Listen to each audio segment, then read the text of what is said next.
Hey everyone, Photo Christian back with another live stream video, and this is round 2. I did another live stream a few minutes ago, but I realized I actually lost video halfway through. I don't know what happened, maybe my internet cut out or something like that.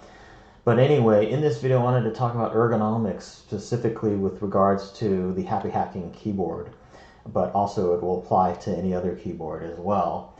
But ergonomics people say that you're not supposed to rest your palms down while you're typing like this. You're really supposed to have them hover up while you're typing, so more like this, more like you're holding like a little golf ball or something in your palms, and you're supposed to type like this. So if you rest your palms down like this, it's supposed to not be as good, and it can lead to like RSI and stuff like that.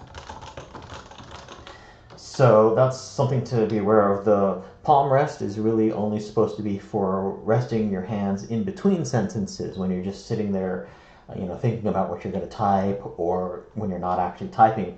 And then ergonomically, the best thing to do is to lift your arms up after when you're about to type, and then start typing. And then you can put your hands down back like that when you're in between sentences when you're not typing. Talking about palm rests, this is one that I like because it fits my Happy Hacking keyboard perfectly. The Happy Hacking keyboard is what they call like a 60% keyboard, and it is a shorter keyboard than most keyboards. So if you try to find like a palm rest for it, it can be difficult because most of them are a lot longer. This is one that I actually ordered from Japan. It's by Bird Electronics, and it's wood. One of the things that I like, well, first of all, I like the look of it. And the feel of it, but one of the things I don't like about it is wood always will discolor over time. And actually, I'll post a link in the description field. I recently read an interview with a Japanese guy named Ita Wada. He is the inventor of the Happy Hacking keyboard, and in that interview they post a picture of his desk, and he has something similar. He has a wood palm rest, and his is completely discolored. It's all black and everything. So I thought that was kind of cool and kind of interesting, but it's something that you just have to get used to over time. This will get discolored. Any wood palm rest will get discolored over time and start turning black. I don't care what kind of finish it has on it or what kind of wood it is. That's just going to happen because the oils in your skin and the dirt and all that over time will just make it turn black. That's just going to happen with pretty much any palm rest. But if you don't like wood, or if you want a different option, I also have this one, and I'll post a link to this in the description field. This one is available on Amazon for like under $20, and it's kind of got like a gel material inside, and I guess this is nylon. It fits the Happy Hacking keyboard also quite well. It's not 100% exact, it's a little bit more narrow, but it does fit pretty well.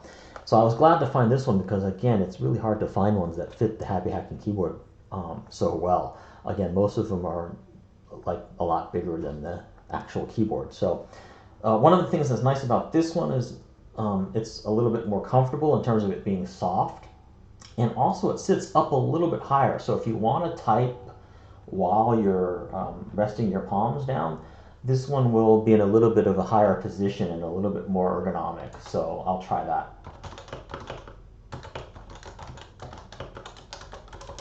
So you can kind of see if you do tend to type with your palms resting, if you prefer that, this one is going to be better than the wood one because it's a little bit higher and better. It also kind of reminds you to lift your palms up while you're typing because it's a little bit higher. So in that respect, it might be better than the wood one. And then you can just rest your palms down easier in between sentences. So yeah, it's really personal preference in terms of these things. There's no right or wrong, just ergonomically. It just sort of depends on what you like. This one will also get discolored over time. I've had ones like this in the past, and they became faded and dirty, and the black started turning kind of gray or white over time. I've even tried to like hand wash them and stuff over time, and it didn't really help. But for the price of under $20, I think this is a pretty nice one. And I kind of tend to switch off between the wood one and this one, but in terms of the looks, I definitely prefer the wood one. But they're both quite nice. So yeah, I did want to just kind of do this video and talk about keyboard ergonomics, and if you're doing a lot of typing and stuff, try to keep your hands hovering over like this while you're typing rather than down like this, and then you won't get as much RSI, in your wrists and stuff like that. If you have the Happy Hacking keyboard, check the description field where I will link to the gel one. It was kind of hard to find actually, and it is, believe it or not, kind of difficult to find ones that match, palm rests that match the Happy Hacking keyboard, just because of the dimensions of it and the length of it. But anyway, I decided to do this video just because I've been talking about keyboards in my last video or two, and decided to, just do this video because it's been in my mind recently. Still really happy with the Bluetooth Happy Hacking keyboard here that I did a review on a few days ago. It's working out really well. It's very reliable in terms of the Bluetooth connectivity and all that kind of stuff. And it's really nice not to have cables or wires here at all. It just provides for a really nice clean look.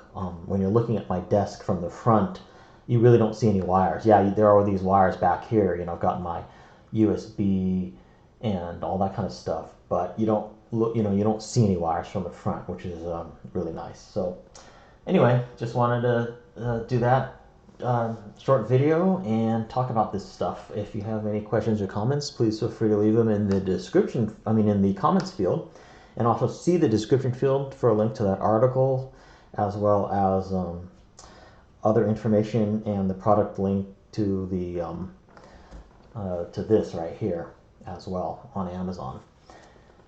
Thanks for watching. See you in my next video.